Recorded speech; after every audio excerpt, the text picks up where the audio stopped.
presenting a globally renowned Ayurvedic healer, and he is a founder and the current managing director of ND Care Nirogam Private Limited. उन्होंने India को represent किया है British parliament में जाकर during his talk on the role of Ayurveda in modern healthcare system, participation in Ayush Expo 2017. Please put your hands together for Dr. Navdeep Sharma sir. एक बार जोरदार तालियों के साथ हम सब उन्हें मंच पर आमंत्रित करें और उनके बहुत प्यारे फ्रूटफुल सेशन की तरफ हम सब बढ़ें. We all know that yes, Ayurveda is giving results in those diseases also where allopathy fails. However, it doesn't mean कि हम सबको ठीक कर लें. सो आयुर्वेद में सबसे बड़ी चीज जो हमें सीखनी है, हमें क्लेम वो करना है जो हम कर सकते हैं. By the grace of Almighty, I am having my centers in US, in Canada, in UK, and then in Abu Dhabi I am having a center here in India also. By the grace of Almighty, I am having NABH certified hospitals. We are into manufacturing and various other verticals. Why I want to tell this to all of you, some of you are practitioners, some of you are students. A major reason is कि जिंदगी में अगर हमें जन्म मिला है तो हमें आयुर्वेद में सिखाया जाता है कि प्राणेशना, धनेशना और परलोकेशना, ये तीन एशनाएं अगर पूरी कर ली जाती हैं तो जीवन को सफल गिना जाता है. क्योंकि आयुर्वेद में हमें जो एडेड बेनिफिट मिलता है, स्पिरिचुअलिटी, उस परमात्मा के साथ, उस अनंत के साथ जिसके कारण हम कुछ भी कर पा रहे हैं, उसके साथ जुड़ना. और ऑटिज्म की भी जब मैं बात कर रहा हूँ, since past decade now what I felt was कि autism is on the rise.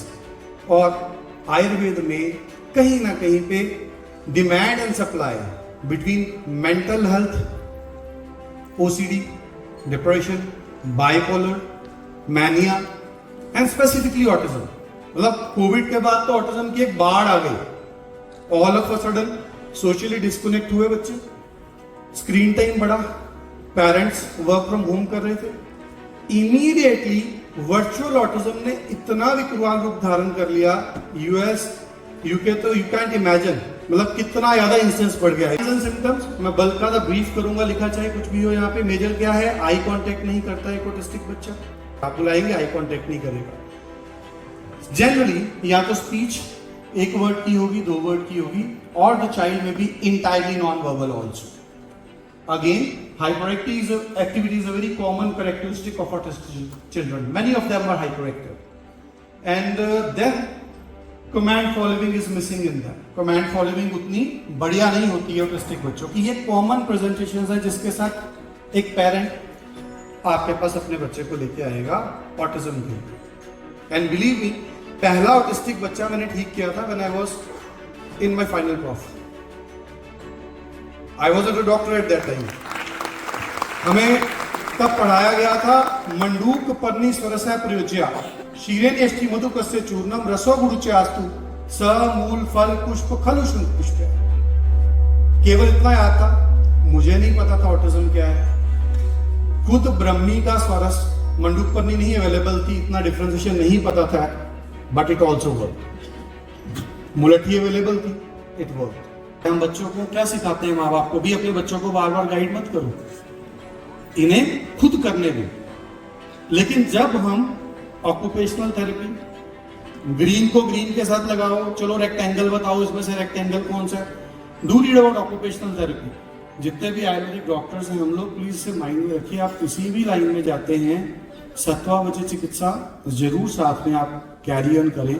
देखिए, जितने भी लोगों को आप आयुर्वेद में सक्सेसफुल प्रैक्टिशनर्स देखेंगे, उनमें से बहुत सारे लोग ऐसे होंगे जिनको मिलकर के पेशेंट को सुकून मिले. हमें मिस नहीं करना. तो Sattvavajaya chikitsa should be a part of your patient dealing at your clinics. That is very important. उसकी प्रैक्टिस करिए. So when autistic child first comes to the clinic, if you are having so many autistic kids around you, start करिए, उनकी help करिए. सो सबसे पहले आपको बच्चे को एनालाइज करना है, प्रॉब्लम है कहां पर. सो धी धीति समृति, इन पे हमें वर्क करना होता है. ख गुण्यात ऑफ श्रोतास ऐसे बहुत से बच्चों में ऑब्जर्व किया जाता है. अब again when I come to ख गुण्यात ऑफ श्रोतास, हमारे पास ऑटिज्म के केसेस दो प्रकार के आते हैं जब क्लिनिकल प्रैक्टिस में आपके पास आएंगे. One are those cases where the brain is absolutely perfect, there is no hypoxia based brain damage, there is no drug based brain damage, there is no chromosomal aberration or a condition like Down syndrome or something like that, still the child is autistic. And there are other children जहाँ पे ऐसी problems हैं, उन दोनों का treatment बिल्कुल different है, दोनों की अप्रोच डिफरेंट है, सतह वजह दोनों के लिए कॉमन है, लेकिन मेडिसिनल ट्रीटमेंट दोनों के लिए डिफरेंट है. So to make it easier for everyone, I have categorized autism into various categories. We all know about Vata, Pitta, Kapha and Sannipata. Majority of the diseases are categorized like that. अब संहिताओं में हमें बताया जाता है कि हमें ये अनुमति है कि अगर कोई रोग ऐसा है जो वर्णित नहीं है एक संहिता के अंदर एज सच अपने नाम से, तो हम उसे कैटेगराइज भी कर सकते हैं और उस रोग का इलाज वात पित्त कफ के प्रिंसिपल्स को ध्यान में रखते हुए कर सकते हैं. सो यहाँ depending upon the kind of children we have categorized the children into vata autistic kids, pitta autistic kids and kapha autistic kids.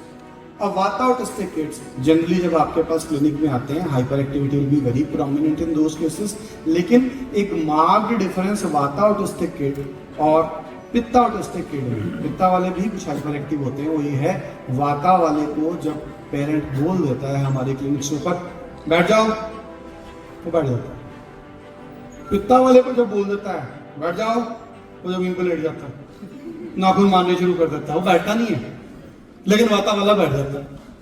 और जो कफा वाला आगे ऑटिस्टिक बच्चा करेंगे वो चुप करके बैठा होता है. अब वहां पे पेरेंट्स हमें क्या बोलते हैं, ये अपने कोने में बैठा रहता है. कॉन्सेप्ट वही है जो वात पित्त कफ के लिए करते हैं, लेकिन यहाँ पे वो डिजीज बेस्ड कॉन्सेप्ट है, तो पैथोलॉजी बन गया है. तो अगेन इट्स वेरी इजी, हमें दोषास को मैनेज करना है, बढ़े हुए दोष को घटाएंगे, घटे हुए दोष को बढ़ाएंगे, बैलेंस मेंटेन करेंगे. लेकिन categorisation is very easy for a beginner also. अगर मैं अपने थर्ड क्रॉप के अंदर बिना बहुत अधिक टेक्निकल नॉलेज के वो केस ले पाया, तो इसका मतलब है कि हम तो बहुत अच्छे अच्छे फिजिशियंस बैठे हैं यहाँ पे, it's very easy for you. तो किसी भी कीमत पे आप ये याद रखिए, मदद कीजिए. Sponsors of this event, Shuddhi Hymns and Anvil from 1984. And we have a huge round of applause for Deepak Parekh sir. Thank you so much again, sir.